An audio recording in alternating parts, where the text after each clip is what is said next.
अब मुझे कितना भी कष्ट पड़े, पर ये जन्म अब हम केवल प्रभु को देते हैं और भगवत प्राप्ति के निमित्त हम हर कष्ट को सहेंगे, हर द्वंद्व को हम सहेंगे।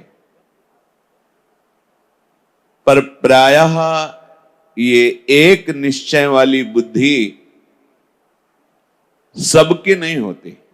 सब कोई कर सकता है, पर विषयों का इतना प्रबल आकर्षण है कि हृदय उसका घबराता है ऐसा निश्चय करने में। प्रभु कह रहे, व्यवसायात्मिका बुद्धि रेके कुरुनंदन बहुशाखा हृनन्ताश्च बुद्धियो व्यवसायिनाम। हे कुरुनंदन, ये जो सम बुद्धि की बात कही गई, इसकी प्राप्ति उसी को हो सकती है जो एक निश्चय वाले होते हैं। बुद्धि का एक निश्चय, सब कुछ सहेंगे पर हरि भजन नहीं छोड़ेंगे। इस जन्म में मुझे प्रिया प्रीतम के समीप पहुंचना है, एक निश्चय। जिनका एक निश्चय होता है, हे पार्थ, वही समता को धारण कर सकते हैं। और जिनका एक निश्चय नहीं होता, ऐसे मनुष्यों की बुद्धि एक नहीं कही जाती। प्रभु कह रहे हैं, बहुशाखा हृनन्ताश्च बुद्धयो अव्यवसायी नाम। ये बहुत शाखा वाली अनंत बुद्धियां उनके होती हैं। यहां भाव प्रभु जो प्रकट कर रहे हैं, कह रहे हैं कि जिसके हृदय में ये भाव है कि अभी तो हमने भोगों को भोगा ही नहीं, ये भोग लें, ये देख लें, ये सुन लें, ये सूंघ लें, ये छू लें, आदि आदि। ऐसा हो जाता तो ठीक है, ऐसा हो जाए तो और बढ़िया है, ऐसा कर लूंगा। ये जैसे एक शाखा से बहुत छोटी छोटी टहनियां निकलती हैं, फिर उसमें और छोटी छोटी, ऐसे ही भोग की इच्छा मात्र से अनंत शाखाएं प्रकट हो जाती हैं। और यही संसार का बंधन है। ऐसा पुरुष क्षमता को नहीं धारण कर सकता, क्योंकि समता को धारण करने वाली बुद्धि एक निश्चय वाली होती है। सांसारिक वस्तु, पदार्थ, कामना, भोग, बहुत शाखाओं वाली बुद्धि इसमें विचरण करती है। लेकिन प्रभु की प्राप्ति वाली एक बुद्धि होती, सब तज हरिभज, खत्म। एक में काट दिया, पूरा संबंध काट दिया। धन की कामना, भोग की कामना, मान बढ़ाई की कामना, बहुत कामनाओं की भीड़ है, बस एक जगह से काट दिया कि मुझे प्रभु चाहिए और कुछ नहीं। सब तज हरिभज, काट दिया। और वो जड़ से कट गई तो उनकी बड़ी बड़ी शाखाएं, छोटी छोटी चैनियां, सब खत्म। इसलिए एक बुद्धि है। लेकिन भोगों वाली बुद्धि बहुत शाखाओं वाली, जैसे मिठाई पाई जाए। अब मिठाई में क्या पाया जाए? गुलाब जामुन, गुजिया, दूध पकौड़ी, ये बहुत शाखाएं। ये भोग किया जाए, बहुत शाखाएं। बहुशाखा हृनन्ताश्च बुद्धयो अव्यवसायी नाम। जिनकी भोग बुद्धि है, उनकी बहुत शाखाओं वाली, बहुत शाखा। किस किस को काटे? भीड़ लगी हुई, कामना, वासना, तृष्णा, इच्छा, राग, द्वेष। जिसके भीतर मैं भोग करूंगा ये भाव है, वो संग्रह में और भोगों में आसक्त रहता है, और भोगों की अनंत शाखाएं हैं। विचार करके देखो, हमें लगता है अगर ये भोग मिल जाए तो शांति हो जाएगी। भगवान कह रहे हैं, जिन्होंने रचा है, कह रहे हैं अनंताश्च बुद्धयो अविषयाई नाम, अनंत शाखाएं उसकी है। जैसे अगर सुंदर पत्नी मिल जाती और उससे एक पुत्र हो जाता, फिर बाद में सोचते कि आगे धर्म करना है, भजन करना है क्या, पर पहले एक ही ऐसा हो जाए। अब वो पत्नी सुंदर कैसे मिले? अगर बढ़िया मकान होता, गाड़ी होती, अच्छे रुपया होते, तो पत्नी बढ़िया मिल सकती थी। चलो ये सब हो गया, पत्नी मिल। अब पुत्र, वो तुम्हारे बस की बात थोड़ी, तुमने पूर्व में सुकृत किए होंगे, संस्कार होगा तो ऐसा होगा। अब पुत्र नहीं हो रहा तो डॉक्टरों के पास चलते हैं, औषधियां लेते हैं, या बड़े बड़े मंत्रवेत्ता से अनुष्ठान कराते हैं, दान पुण्य करते हैं, या चलो भाई वो सिद्ध महात्मा है उनसे पुत्र प्राप्ति का आशीर्वाद ले लेते हैं। बहुत बहुत शाखाएं, एक एक विषय की बहुत बहुत शाखाएं। नहीं, धन तो जरूरी है ही है, धन नहीं होगा तो कुछ नहीं है। धन से ही धर्म होता है, धन से ही शरीर का पोषण होता है, और धन से ही कहीं ना कहीं ठाकुर सेवा भी होती है। धन तो जरूरी है ही है। अब धन कैसे आवे? नौकरी करें, व्यापार करें, और भी बहुत से उपाय करें, पर इनसे सही माने में धन नहीं आएगा। झूठ तो बोलना ही पड़ेगा व्यापार में, अगर झूठ नहीं बोलेंगे तो व्यापार कैसे चलेगा? थोड़ी बड़ी बेईमानी तो चलती है, फिर से थोड़ी से काम नहीं चलेगा। अब ऐसा कोई हाथ मारे जिसे लंबा धन आवे, एक बार अधर्म हो जाएगा, हो जाएगा, थोड़ा सा दान पुण्य कर देंगे, वो पैसा पवित्र हो जाएगा। लोगों की जो अनंत शाखाओं की बुद्धि है, अज्ञान की, ये अज्ञान की बुद्धि है। अब किसी ने उनको बताया कि अगर इस आदमी को तुम मार दो तो 5 लाख रुपए मिलेंगे, व्यवस्था हम कर देते, तुम्हारा कुछ नहीं बिगड़ेगा। राजी हो गया। कितना अपराध पे अपराध भयंकर बनता चला जाता है। भगवान कह रहे हैं कि जिनके हृदय में ये भोगों की भोगने की लालसा है, वो समता को समझ ही नहीं सकते। नहीं तो प्रभु ने कहा अगर समता का थोड़ा भी आरंभ कर लिया जाए तो आवागमन के चक्र को मिटा देगी। देखो, आप लोग कृपा पात्र जन हैं। समता का स्वरूप सहना है। एक स्वरूप की क्षमता होती है जिसमें इधर और इधर सब प्रभु ही है, ऐसा अनुभव होता है। पर ये स्वरूप की क्षमता का अनुभव करने के पहले अंतःकरण की क्षमता आवश्यक है। अंतःकरण की क्षमता होती है क्षमता, अंतःकरण की समता होती क्षमता। क्षमता, हाँ, सहनशील, शांति, अव्यर्थ कालत्वम। जिसने नियम ले लिया है कि किसी भी तरह से मैं अपनी शांति भंग होने नहीं दूंगा, किसी बिना बाहरी सहयोग के। देखो, इसमें अगर बाहरी सहयोग लेने की आपने थोड़ी भी इच्छा की तो अनंत शाखाएं फूट पड़ेंगी। हमें इच्छा ही नहीं रखनी। हमारी सुरक्षा का भार और हमें अप्राप्त की प्राप्ति कराने का भार हरि गुरु के ऊपर है।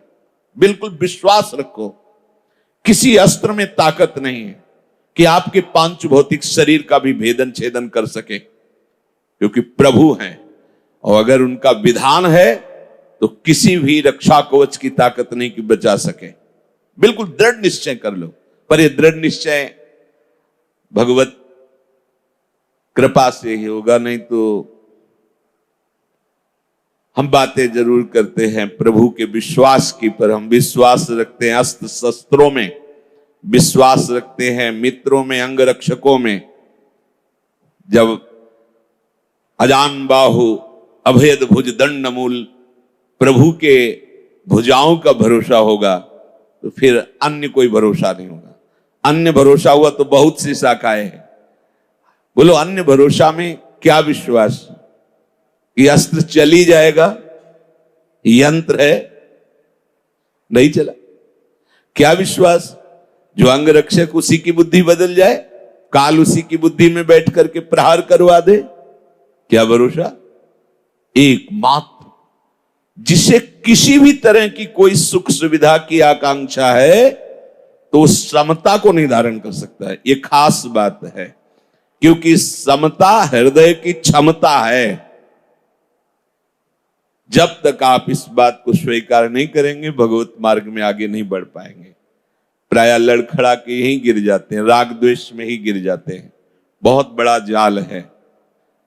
राग द्वेष दोनों खोइए तब खोजिए पद निर्वाण, महापुरुषों ने कहा है। प्रभु कह रहे हैं कि पहले तो तुम्हें सत्संग के द्वारा यह निश्चय करना होगा। ये तुम्हारी जो बहुत शाखाओं वाली बुद्धि है, इसका त्याग किए बिना निश्चय नहीं होता। हमारी जो बुद्धि बहुत शाखाओं में फैली हुई है, उसका कारण ढूंढना होगा। हमारा बहुत शाखाओं में भ्रमण करने का कारण है सुख। हम कहीं भी किसी भी व्यक्ति से, वस्तु से, स्थान से या कहीं, उसका कारण होता है सुख भोगना। ध्यान दीजिए, पूरी की पूरी जीवन इसी में व्यतीत हो जाता है, सुख की खोज। और इधर सुख है नहीं। दुखालयम भगवान ने बनाया और मोटी हेडिंग में लिख दिया, दुखालयम अशाश्वतम, ये नाशवान है और दुखमय है। और आप उसी बाजार में जहां दुख बट रहा है, दुख योनयः, जिसके भोगने से दुख ही प्रकट होगा, वहां सुख की खोज कर रहे हैं तो अतृप्त ही रहते हैं। कारण उसका है, वहां है नहीं वो। कीट पतंगे से लेकर बड़े बड़े सम्राट तक सब अभावग्रस्त हैं। ये महापुरुषों की अंतर्दृष्टि से देखा गया है। एक छोटे कीट से लेकर एक बहुत बड़े सम्राट के हृदय को देखा तो अभाव ही अभाव है, अतृप्ति ही अतृप्ति है। अपने को लगता है अगर इतना रुपया हो, इतनी वस्तु हो, ऐसा सुंदर रूप हो, ऐसा मकान, ऐसा जैसे हम कल्पना करते हैं, ऐसा ऐसा हो तो हम सुखी हो जाए। तो बहुत से लोग ऐसे जो तुम कामना कर रहे हो वो उनको सहज में प्राप्त है, तो वो निष्काम हो जाना चाहिए। पर वो उससे बड़ी कामना कर रहे हैं, उससे बड़ी कामना, वो उससे बड़ी कामना। समझो, ये बहुत शाखाओं को काटना होगा, नहीं भगवत मार्ग में आगे नहीं बढ़ पाएंगे। सबको अभाव ही अभाव है, सबको। दुखालयम अशाश्वतम में जो सुख खोज रहे, सबको अभाव है। महापुरुषों ने देखा, कोई कितनी भी सांसारिक संपत्ति का या कितने ही उच्च पद का अधिकारी क्यों न हो जाए, वो अपनी स्थिति से कभी भी संतुष्ट नहीं हो सकता। सांसारिक संपत्ति और सांसारिक उन्नति आपके हृदय में अभाव ही पैदा करेगी। अपने से बगल वाला पड़ोसी जो है थोड़ा सुख सुविधा में है, और यद्यपि प्रभु ने सब सुख सुविधाएं आपको भी दी है, पर आप उसकी देख देख के सुख सुविधा जलेंगे। बगल वाली दुकान में 2-4 ग्राहक ज्यादा आ जाते हैं, आप बैठे बैठे सोचेंगे क्या विधान हो कि ये कैसे नष्ट हो। अरे बड़ा प्रपंच है, बड़ा प्रपंच। चाहे जितनी संपत्ति हो और चाहे जितना बड़ा पद हो आपका, हृदय में अभाव ही रहेगा। कोई न कोई वस्तु, कोई न कोई चाह, कोई उसके हृदय में किसी वस्तु की कमी चुभती रहेगी। अगर ऐसा हो जाता तो ठीक है। प्रभु का बड़ा विचित्र माया प्रपंच है। पदाधिकारी लेकिन विपक्ष बहुत हो। हम इतना करते हैं पर विपक्ष जो है ये सबसे ज्यादा हमें अब कैसी कैसी जलन, कैसी कैसी अशांतियां। बड़े बड़े देवताओं तक की यही दशा है। जहां अतृप्ति है, अभाव की वेदना है, चित्त अशांत है, चित्त चंचल है, वहां सुख की संभावना भी नहीं है।